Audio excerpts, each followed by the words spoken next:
मला एक प्रश्न आहे, तुम्ही दारूचा एक घोटही कधी घेतला नाहीये. हं? तुम्ही कधी दारू प्यायली? मला त्याची गरज नाही, कारण मी कायमच नशेत असतो. कधी गांजा ओढलाय? मी कायमच धुंदीत असतो. तुम्ही अजून माझे डोळे बघितलेले नाही. मला हे माहिती आहे, तर आता सरळच विचारतो. पण मला कुतूहलही वाटतं की माझ्यासारखी जीवनाबद्दल खूप कुतूहल वाटणारी व्यक्ती म्हणून किंवा सत्याचा शोधक म्हणून तुम्हाला कशी काही इच्छा झाली नाही हे करून पाहण्याची.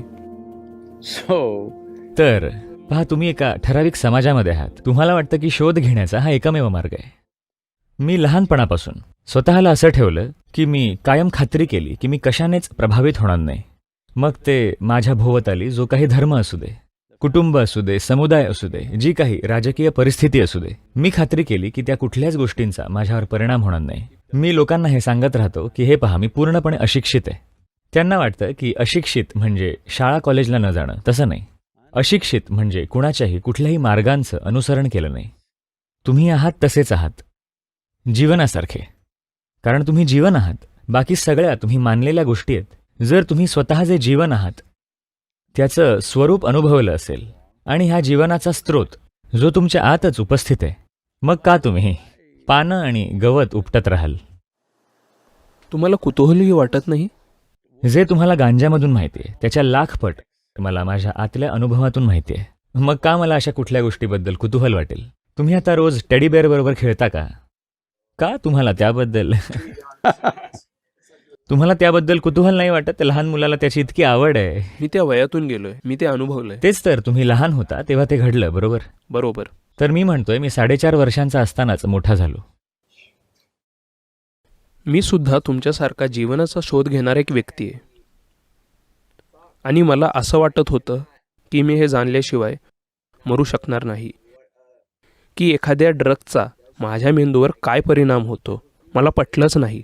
मला ते करून पाहायचं होतं मरायच्या आधी, आणि मी केलं. आणि मला प्रश्न आहे की जीवनाचा शोध घेणारी एक व्यक्ती म्हणून तुम्हाला कसं या गोष्टीने आकर्षित केलं नाही? See, the thing is this right now. हे पहा, गोष्ट अशी आहे, आत्ता सध्या आपण सगळे एकाच ठिकाणी बसलोत. त्याच हवेत श्वास घेत आहोत. कदाचित आपण सारख्याच प्रकारचं अन्न खातो.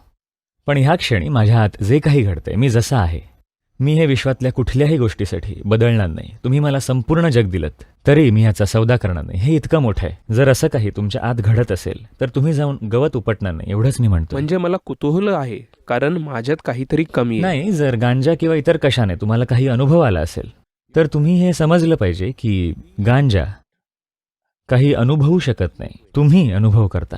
गांजाने कदाचित तुमच्या आत कुठल्या अनुभवाला चालना दिली असेल, तर हे बाहेरून उत्तेजित केलंय की आतून, एवढाच प्रश्न आहे, बरोबर? जर ते बाहेरून होत असेल तर त्याला कायमच एक दुसरी नकारात्मक बाजू असते. जर हे आतून घडलं, समजा पहा, आता लोक दारू पित आहेत. जर त्याचा काहीच हँगओव्हर नसला असता, त्याने तुमचं लिव्हर जळत नसलं असतं, मग ते कायमच प्यायलेले असले असते. जर तुम्ही पूर्णपणे प्यायलेले असू शकला असता आणि त्याचवेळी कायम सतर्क असू शकला असता, तर तुम्ही ते कराल का? सगळेजण मी सल्ला देईन की दारू प्या म्हणून, ठीक आहे? आत्ता सध्या मी तुम्हाला एवढंच सांगतोय, एक असा मार्ग आहे जिथे तुम्ही पूर्ण नशेत आणि पूर्णपणे जागरूक एकाच वेळी असू शकता. ह्याबद्दल पुष्कळ वैज्ञानिक संशोधन झालंय, ज्यामध्ये म्हटलंय की तुमच्यात लाखो कॅनबिस रिसेप्टर्स आहेत तुमच्या मेंदूत. तुम्हाला वाटतं की ते तुम्ही गांजा ओढण्यासाठी थांबलेत? मला माहीत नाही, पण ते आहेत. ही वस्तुस्थिती आहे. तर साहजिकच शरीरामध्ये असं काहीतरी असलं पाहिजे जे ती शक्यता निर्माण करेल. असं नाहीये की तुम्हाला त्यासाठी बाहेरून काहीतरी घेतलं पाहिजे. ते इथेच आहे, कारण ही सर्वात महान केमिकल फॅक्टरी आहे. जर तुम्हाला ही कशी चालवायची माहीत असेल तर तुम्ही ड्रग्सच्या गल्ल्यांकडे वळला नसता, तुम्ही ते इथेच घडवून आणलं असतं.